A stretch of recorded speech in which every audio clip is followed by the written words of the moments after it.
What's going on, guys? Today we're going to dive a little bit deeper into protein and how you can use it to reach your specific goals, whether those are fat loss and muscle gain. Hopefully by the end of the video, you'll get a better understanding of good protein sources, how much you need, and why it's important. So like we've talked about, protein is the building block for our muscles.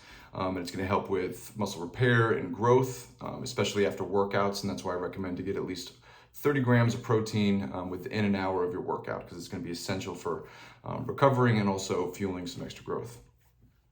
Besides that, it'll also keep you fuller longer. It's a very satiating macronutrient, which will, especially if you're in a fat loss phase, will help curb your appetite, which should reduce caloric intake overall.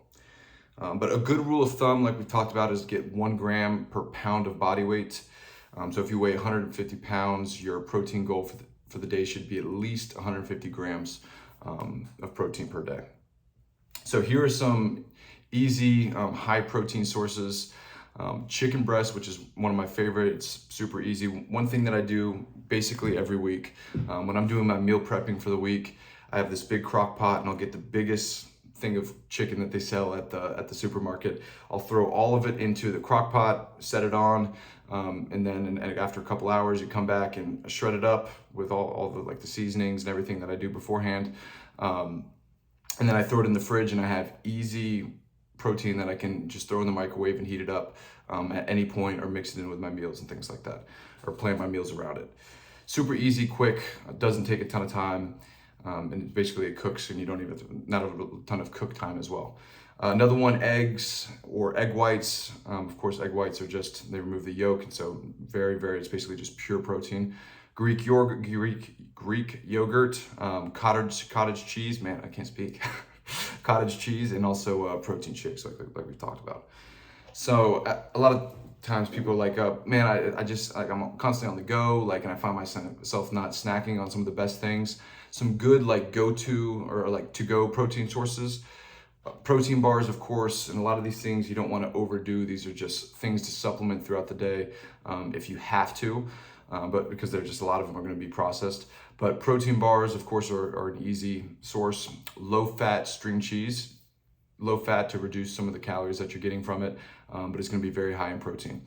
Beef jerky, like I've mentioned, Greek yogurt cups, protein shakes, of course, canned tuna, and then hummus with veggie sticks. So those are quick, easy sources that are much better to snack on than chips.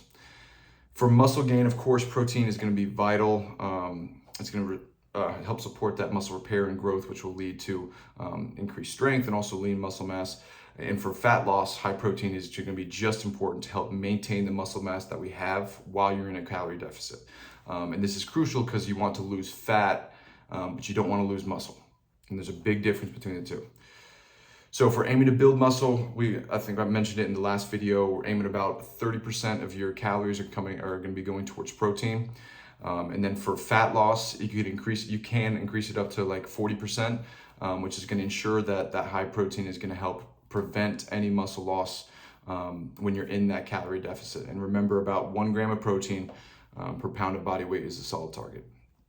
So high protein intake is going to help in several ways, of course, like muscle preservation, especially during those fat loss phases.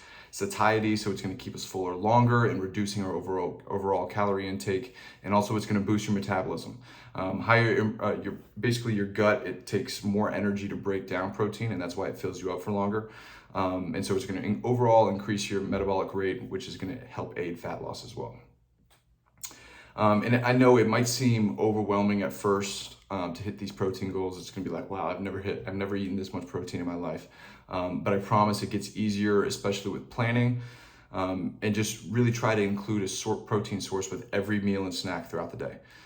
It's important to be flexible. You don't have to be perfect, but staying within those certain ranges are gonna yield great results, particularly when it comes to what we've done in the past.